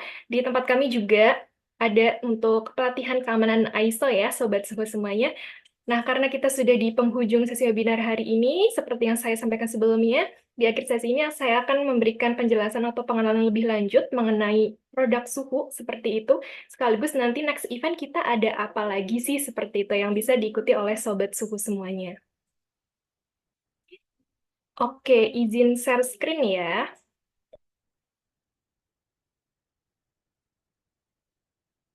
Baik, seharusnya sudah terlihat ya sobat suhu. Untuk Sobat Su yang sudah join event webinar sehari-hari ini, jangan sampai lupa, jangan di-skip untuk mengisi link feedback sebagai syarat untuk mendapatkan e-sertifikat. Dan yang belum mengisi bisa screen capture di paparan yang barusan saya share, ataupun untuk akses link feedbacknya sudah kami share juga di kolom chat Zoom. Dan jangan lupa juga untuk mengikuti kuis, karena kuis hari ini berhadiah merchandise menarik untuk dua pemenang beruntung yang sudah mengikuti sesi webinar hari ini dari awal sampai akhir. Dan informasi pemenang kuis nanti akan kami umumkan di Instagram kami, yaitu @katasuhukita. Nah, izin saya lanjutkan untuk perkenalan mengenai suhu ya, untuk yang baru join dan baru pertama kali join di webinar suhu, selamat bergabung dan salam kenal. Kami Suhu atau Suhu Professional Training and Consulting atau yang biasa disebut sebagai PT Kata Suhu kita. Kami merupakan lembaga jasa training dan juga consulting IT yang berkantor pusat di Yogyakarta. Dan kemudian untuk klien utama kami, yang pertama ada pelatihan dan juga sertifikasi, kemudian ada jasa konsultan TIK dan juga event spesialis. Kemudian untuk pelatihan dan sertifikasi kami ada beberapa jenis pelatihan ya teman-teman, seperti ada yang di paparan yaitu ada yang tentang IT Management, IT Security Training, Development Training, Mobile Application Development Training, dan masih banyak lagi yang Sobat Suhu bisa cek di website kami yaitu di suhu.co.id. Dan kemudian selain pelatihan dan sertifikasi IT, kami juga ada pelatihan SDM, mengenai pelatihan SDM personal dan team development, special skill development, public relation atau PR, office aplikasi perkantoran, dan multimedia. Kemudian juga ada pelatihan keuangan, audit, dan juga perpajakan. Informasi ini juga Sobat Suhu bisa cek di website kami yaitu suhu.co.id. Di sana sudah lengkap ada silabus materi yang nanti akan diikuti di pelatihan, kemudian juga sudah ada harga, kira-kira harganya berapa, di situ sudah lengkap ya di website kami yaitu suhu.co.id. Nah, kemudian untuk selanjutnya pelatihan di Suhu nih, buat yang penasaran, Suhu ada pelatihan apa aja sih Kak? Nah, di sini ada corporate training ya, ada materi IT, SDM yang sudah saya jelaskan sebelumnya. Kemudian ada specific training juga mengenai aplikasi Office, JIS, dan masih banyak lagi, serta sertifikasi BNSP, dan juga kami ada sertifikasi internasional ya, Sobat Suhu. Jadi silakan buat yang penasaran, pengen lebih lanjut, pengen mengetahui detail pelatihan yang dibutuhkan, bisa hubungi admin kami. Nomor adminnya masih sama, buat Sobat Suhu yang tadinya mendapatkan informasi event, silakan bisa ditanyakan di situ untuk pelatihan-pelatihan lainnya yang dibutuhkan, seperti itu. Kemudian untuk jadwal corporate training terdekat, kami ada pelatihan mengenai IT Risk Management, kemudian audit sistem informasi, pelatihan IT Governance with COVID, dan masih banyak lagi pelatihan-pelatihan menarik lainnya. Nah, di sini untuk sekilas informasi mengenai pelatihan yang relevan dengan materi hari ini ya, mengenai IT Risk Management. Untuk informasi lebih lanjutnya, sama informasi ini juga sudah kami share di website kami, yaitu suhu.co.id ya. Untuk harganya sudah ada di paparan, dan buat sobat saya yang penasaran lebih lanjut, silahkan langsung saja kepoin website kami, yaitu suhu.co.id. Dan di sini juga ada pelatihan sistem manajemen keamanan informasi berbasis ISO 27001, kemudian juga ada audit sistem informasi. Nah, kemudian untuk pelatihan terdekat lainnya nih, yang tadi ada yang bertanya seputar security, kami juga ada pelatihan mengenai pelatihan dan sertifikasi BNSP Cyber Security Analyst. Nah, kebetulan event ini sudah dekat nih untuk pelaksanaannya tanggal 5-8 Mei. Di sini untuk kuotanya ada 4 kuota, minimal untuk 4 kuota untuk kelas ini bisa berlangsung, dan kami saat ini butuh 2 orang lagi nih, 2 orang tercepat untuk memenuhi kelas ini, sehingga nanti bisa berjalan. Untuk Sobat Suhu yang sudah ingin mengambil pelatihan cybersecurity dan berencana untuk mengambil sertifikasi BNSP mengenai cybersecurity, bisa banget hubungi admin kami atau registrasi di link yang ada di paparan, yaitu bit.ly/corporate training suhu. Seperti itu ya. Dan informasi ini juga akan kami share di grup Telegram maupun di sosial media kami lainnya, terkhususnya di Instagram kami, yaitu @katasuhukita. Kemudian untuk event gratisnya apalagi sih Kak nih yang ditunggu-tunggu ya. Tadi juga ada yang menanyakan mengenai keamanan ISO. Nah, di sini untuk next webinar kebetulan untuk next webinarnya di minggu depan ya, Sobat Suhu, ada webinar mengenai proteksi keamanan informasi software pemerintah dengan implementasi ISO 27001 2022. Dan acara ini akan berlangsung di hari Rabu minggu depan, tanggal 30 April 2025, tepatnya pukul 13.30 sampai 15.00 WIB.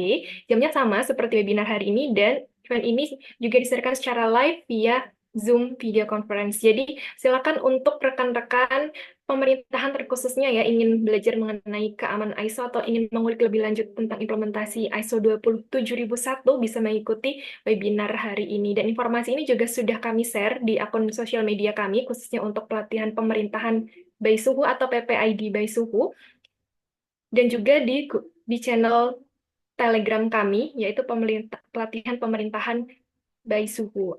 Nah, nanti informasi ini juga akan kami share ya dengan bersamaan dengan informasi sertifikat yang akan kami berikan melalui email Sobat Suhu semuanya. Selanjutnya, untuk informasi mengenai media sosial Suhu nih. Dari tadi saya mention terus sosial media Suhu. Sebenarnya apa aja sih, ada apa aja sih? Nah, yang pertama ada website ya. Yang pertama yaitu suhu.co.id, website kami.